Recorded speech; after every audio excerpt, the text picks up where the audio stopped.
દર્શક મિત્રો, જી ન્યૂઝ ગુજરાતીમાં આપનું હાર્દિક સ્વાગત છે। સરદાર વલ્લભભાઈ પટેલની 150મી જન્મજયંતિ ઉજવણી થઈ રહી છે, ત્યારે માનનીય પ્રધાનમંત્રી સ્ટેચ્યુ ઓફ યુનિટી ખાતે આવી રહ્યા છે। જ્યારે બીજી બાજુ વડોદરા શહેરના હરણી વિસ્તારમાં તલાટી ઓફિસમાં આવેલ સરદાર વલ્લભભાઈ પટેલની પ્રતિમાના પોપડા ઉખડી ગયા છે, કલર ઉખડી ગયો છે। આજુબાજુના ગંદકીના ઢગલા જોવા મળી રહ્યા છે। સાથે સત્તાધીશ અધિકારીઓની જવાબદારી છે તે પોતાની જવાબદારીઓ ક્યાંક નિષ્ફળ બનાવી રહ્યા છે।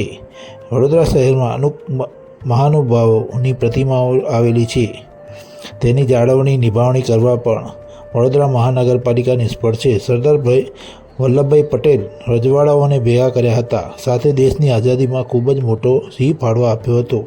ત્યારે હાલ 150મી જન્મજયંતિ છે, ત્યારે વડોદરા શહેરના હરણી વિસ્તારમાં આવેલ સરદાર વલ્લભભાઈની પ્રતિમાને જોઈને નાગરિકોની લાગણી દુભાઈ રહી છે।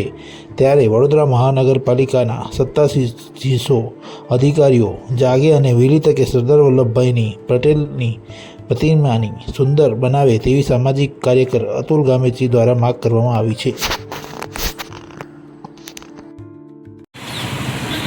સરદાર વલ્લભભાઈ પટેલની 150મી જન્મજયંતિ ઉજવણી જોરદાર શાનદાર રીતે સ્ટેચ્યુ ઓફ યુનિટી ખાતે કરવામાં આવનાર છે।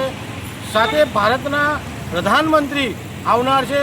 બીજી બાજુ જોવા જઈએ તો વડોદરા શહેરનો આ હરણી વિસ્તાર છે અને હરણી વિસ્તારના મુખ્ય રોડ પર અને તલાટી ઓફિસની બહાર સરદાર વલ્લભભાઈની પ્રતિમા વર્ષોથી આવેલી છે। આ પ્રતિમા જર્જરિત હતી, ત્યારે અમારા દ્વારા રિપેરિંગ કરવામાં હતી। એના બાદ હરણીના ગ્રામજનો દ્વારા પણ રિપેરિંગ કરવામાં હતી, પરંતુ હાલ વડોદરા મહાનગરપાલિકાની નિષ્ફળતાના કારણે આ પ્રતિમા હાલ જર્જરિત હાલતમાં છે। તો કલર ઉખડી ગયો છે, પોપડા ઉખડી ગયા છે।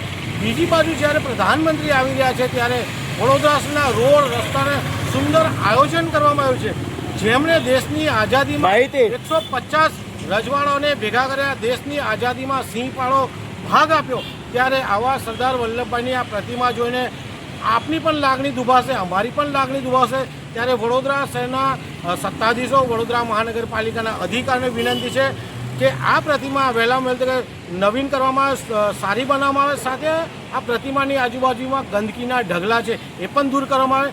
જેમણે દેશની આઝાદીમાં સિંહ ફાળો આપવામાં આવ્યો છે, જેમના દ્વારા દેશની આઝાદી આપવામાં આવી છે, એવા સરદાર વલ્લભભાઈની પ્રતિમા વહેલામાં રિપેરિંગ કરે તેવી અમારી માંગ છે।